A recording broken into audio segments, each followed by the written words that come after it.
Il est digne, l'agneau immolé, de recevoir puissance, divinité, sagesse, force et honneur. Alléluia. Au nom du Père et du Fils et du Saint-Esprit, la grâce de Jésus notre Seigneur, l'amour de Dieu le Père et la communion de l'Esprit Saint soient toujours avec vous. Soyez les bienvenus, vous qui êtes venus ce soir prier dans cette cathédrale. Bienvenue aussi à toutes celles et tous ceux qui nous rejoignent grâce au miracle de KTO Télévision. Nous sommes tous en communion, c'est notre belle paroisse. La cathédrale n'est pas une paroisse, mais par KTO, eh bien nous sommes une grande communion, et j'en rends grâce à chaque fois que vous me donnez des signes de cette communion. Alors, au début de l'Eucharistie, nous allons nous préparer, accueillir cette parole de Dieu pour qu'elle porte du fruit, accueillir le corps du Seigneur. Offrons-nous à l'amour miséricordieux. Je confesse à Dieu Tout-Puissant, je reconnais devant mes frères que j'ai péché en pensée, en parole, par action et par omission. Oui, j'ai vraiment péché. C'est pourquoi je supplie la Vierge Marie, les anges et tous les saints, et vous aussi, mes frères, de prier pour moi, le Seigneur notre Dieu. Que Dieu Tout-Puissant nous fasse miséricorde, qu'il nous pardonne nos péchés et nous conduise à la vie éternelle. Amen.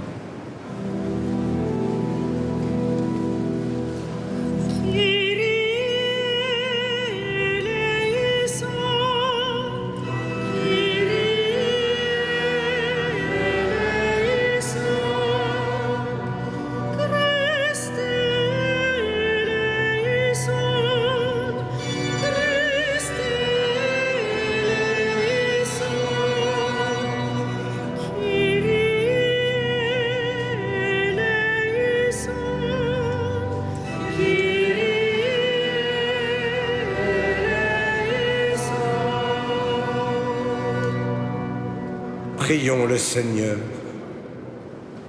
Nous t'en prions, Dieu Tout-Puissant, conforme notre cœur à la vérité du mystère pascal que nous célébrons dans la joie, qu'il nous protège par sa force et nous apporte le salut par Jésus-Christ ton Fils, notre Seigneur et notre Dieu, qui vit et règne avec toi et le Saint-Esprit, maintenant et pour les siècles des siècles. Amen.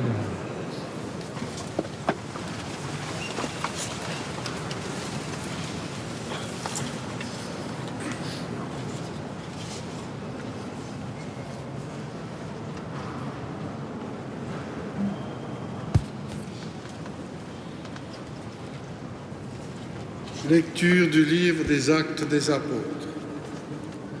En ces jours-là, les apôtres et les anciens décidèrent avec toute l'Église de choisir parmi eux des hommes qu'ils enverraient à Antioche avec Paul et Barnabé. C'étaient des hommes qui avaient de l'autorité parmi les frères. Jude, appelé Barsabas, et Silas. Voici ce qu'ils écrivirent de leurs mains. Les apôtres et les anciens vos frères, aux frères issus des nations, qui résident à Antioche, en Syrie et en Cilicie, salut. Attendu que certains des nôtres, comme nous l'avons appris, sont allés sans aucun mandat de notre part tenir des propos qui ont jeté chez vous le trouble et le désarroi.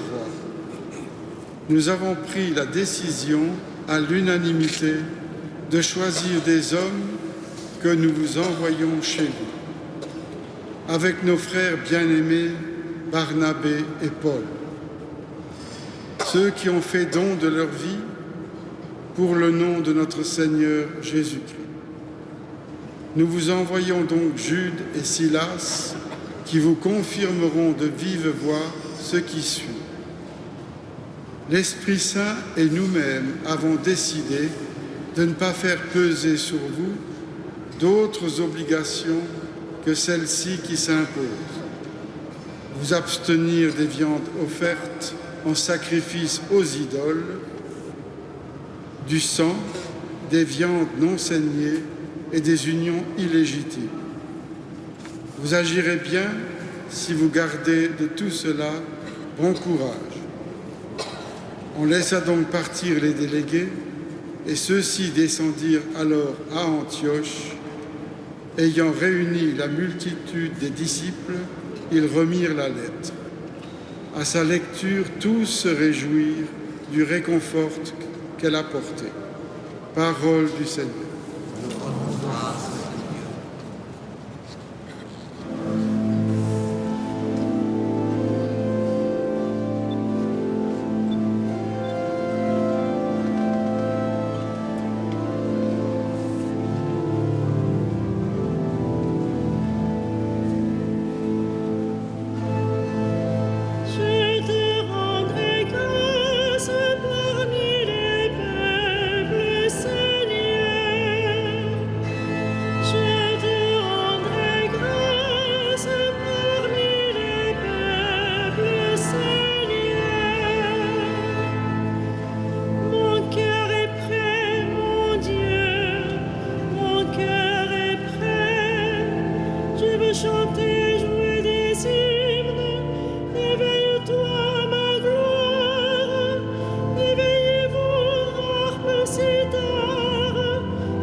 Le Seigneur soit avec vous.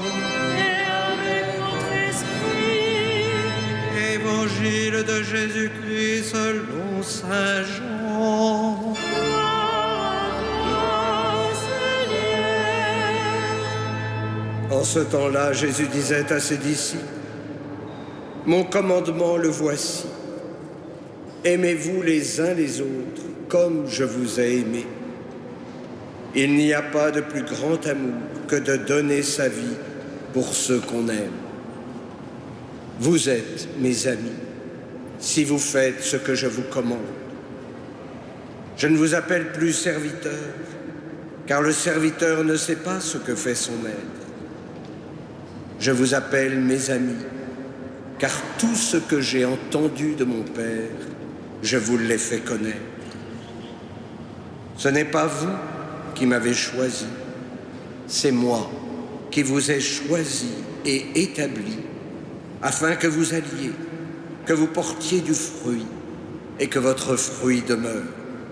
Alors, tout ce que vous demanderez au Père en mon nom, il vous le donnera. Voici ce que je vous commande, c'est de vous aimer les uns les autres. Acclamons la parole de Dieu. Louange à toi, Seigneur Jésus.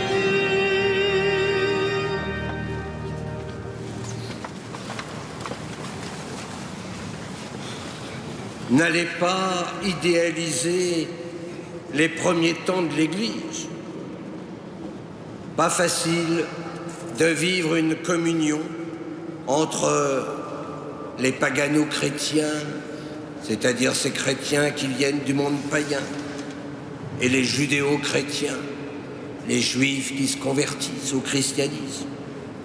Et donc il a fallu un concile, le premier concile de Jérusalem, pour donner les bonnes orientations. La question était essentielle. Fallait-il rendre, nous l'avons vu hier dans les textes, fallait-il rendre la circoncision obligatoire pour être disciples du Seigneur? Étions-nous encore esclaves de la loi? Ou dit autrement, la foi au Christ suffit-elle pour être sauvé? Mais cette foi, elle doit être active. Et nous retrouvons alors l'Évangile. Mon commandement, le voici, aimez-vous les uns les autres comme je vous ai aimé. Voilà la plénitude de la loi. C'est l'amour. Nous comprenons alors l'expression augustinienne « aime et fais ce que tu veux ».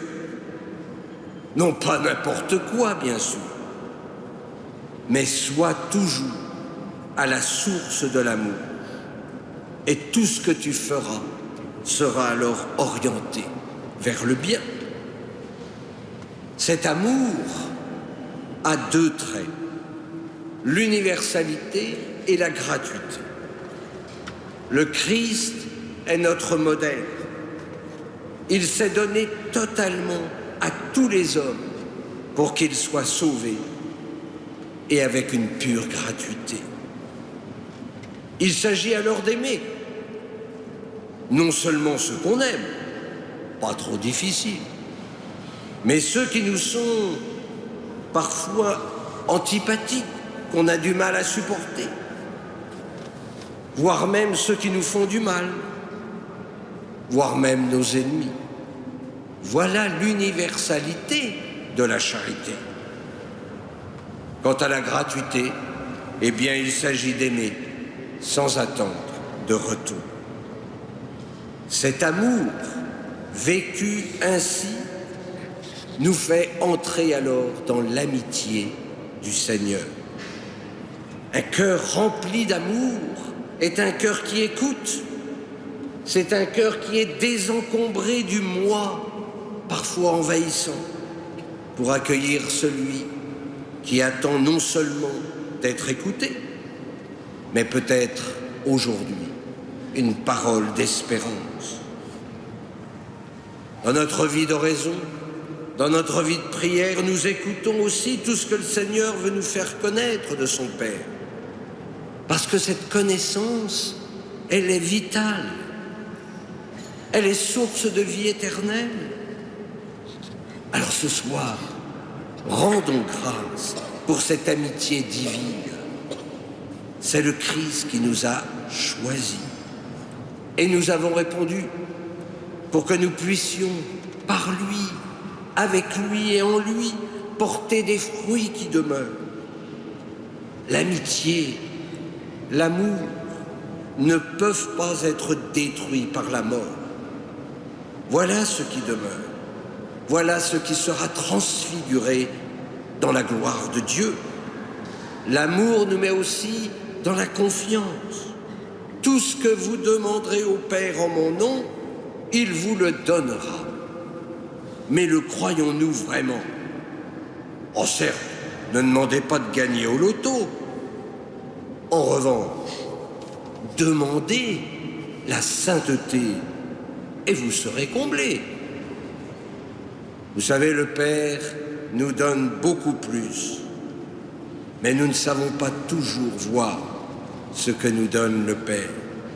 Je le dis souvent, il faut savoir loucher pour voir les cadeaux du Seigneur, non pas pour aller voir ce qui se passe dans l'assiette du voisin, mais pour voir vos propres cadeaux. Alors on peut réentendre la prière du psalmiste. Mon cœur est prêt, mon Dieu, mon cœur est prêt. Un cœur ouvert, un cœur qui est prêt à tout recevoir. Et surtout, l'amour du Seigneur, qui seul pourra combler le cœur. Telle est bien la grâce de celui qui est un pauvre de cœur. Amen.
Prions ensemble au moment d'offrir le sacrifice de toute l'Église.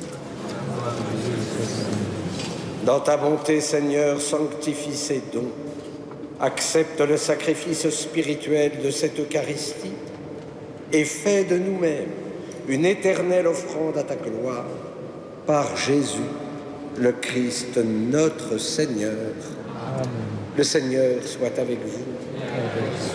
Élevons notre cœur. Rendons grâce au Seigneur notre Dieu.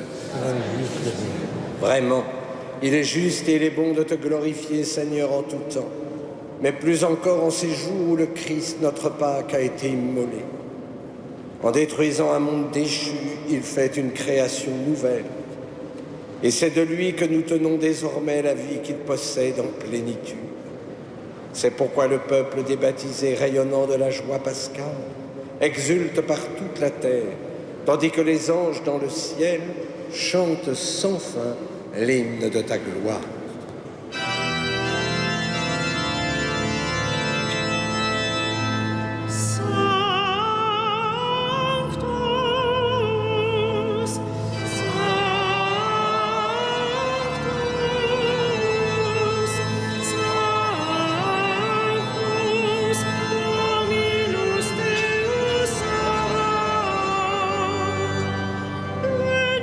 Cieli et terra,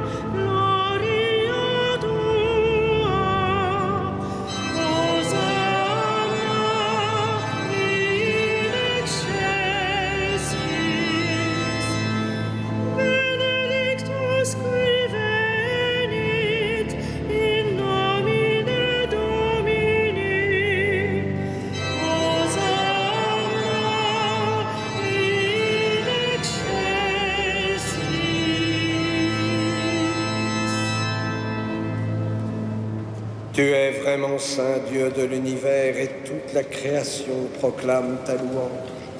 Car c'est toi qui donnes la vie, c'est toi qui sanctifies toutes choses, par ton Fils Jésus-Christ notre Seigneur, avec la puissance de l'Esprit Saint.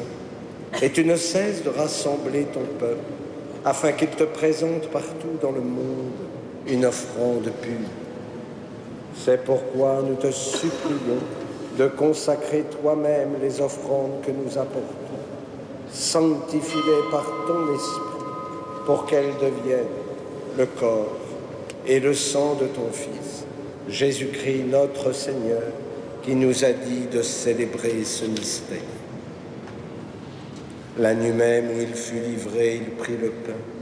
En te rendant grâce, il le bénit, il le rompit et le donna à ses disciples en disant : Prenez et mangez-en tous. Ceci est mon corps livré pour vous.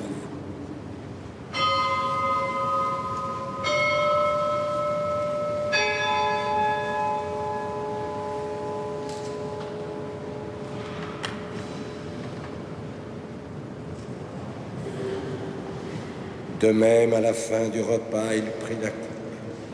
En te rendant grâce, il la bénit et la donna à ses disciples en disant : Prenez et buvez-en tous, car ceci est la coupe de mon sang, le sang de l'alliance nouvelle et éternelle, qui sera versé pour vous et pour la multitude en rémission des péchés. Vous ferez cela en mémoire de moi.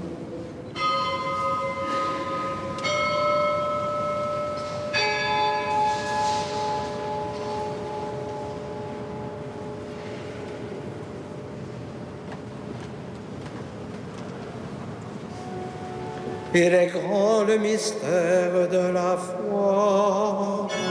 Nous proclamons ta mort, Seigneur Jésus. Nous célébrons ta résurrection. Nous attendons ta venue dans la gloire.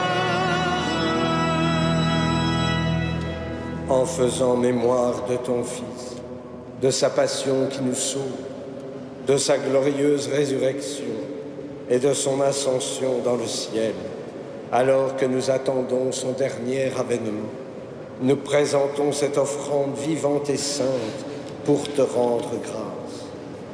Regarde, Seigneur, le sacrifice de ton Église et daigne reconnaître celui de ton Fils qui nous a rétablis dans ton alliance.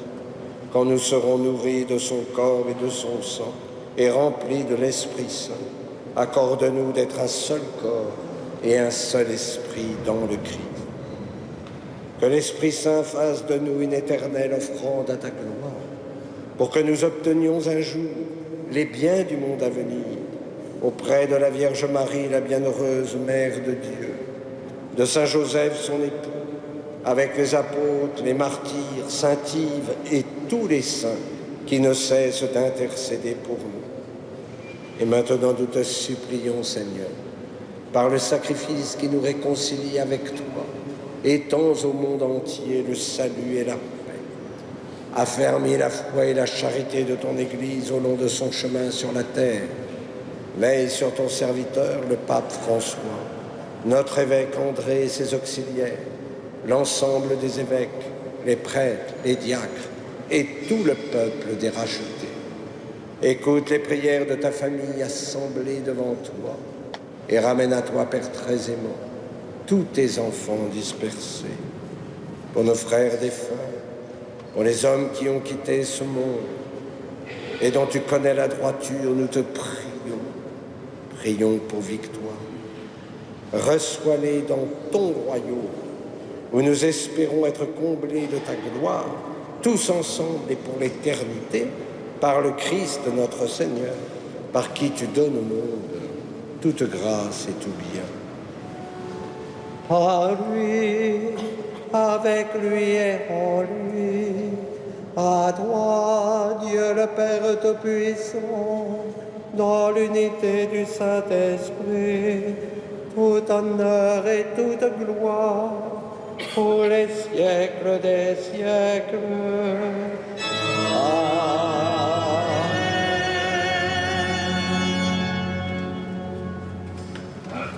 Comme nous l'avons appris du Sauveur, et selon son commandement, nous osons dire, Notre Père qui es aux cieux, que ton nom soit sanctifié, que ton règne vienne, que ta volonté soit faite sur la terre comme au ciel. Donne-nous aujourd'hui notre pain de ce jour. Pardonne-nous nos offenses, comme nous pardonnons aussi à ceux qui nous ont offensés. Et ne nous soumets pas à la tentation, mais délivre-nous du mal. Délivre-nous de tout mal, Seigneur, et donne la paix à notre temps. Par ta miséricorde, libère-nous du péché. Rassure-nous devant les épreuves en cette vie, où nous espérons le bonheur que tu promets, et l'avènement de Jésus-Christ, notre Sauveur. Car c'est à toi qu'appartiennent le règne, la puissance et la gloire, pour les siècles des siècles. Seigneur Jésus-Christ, tu as dit à tes apôtres, je vous laisse la paix, je vous donne la paix. Ne regarde pas nos péchés, mais la foi de ton Église. Pour que ta volonté s'accomplisse, donne-lui toujours cette paix et conduis-la vers l'unité parfaite, toi qui règnes pour les siècles des siècles. Amen. Que la paix du Seigneur soit toujours avec vous. Amen. Et frères et sœurs, dans la charité du Christ, donnez-vous cette paix et que cette paix rejoigne les téléspectatrices et les téléspectateurs de Caté.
Heureux les invités au repas du Seigneur. Voici l'agneau de Dieu qui enlève le péché du monde. Seigneur, je ne suis pas digne de te recevoir, mais dites seulement une parole et je serai guéri.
Celui que l'on avait crucifié, il est vivant pour toujours et il nous a rachetés.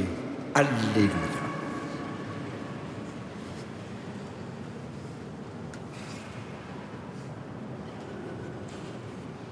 Prions le Seigneur.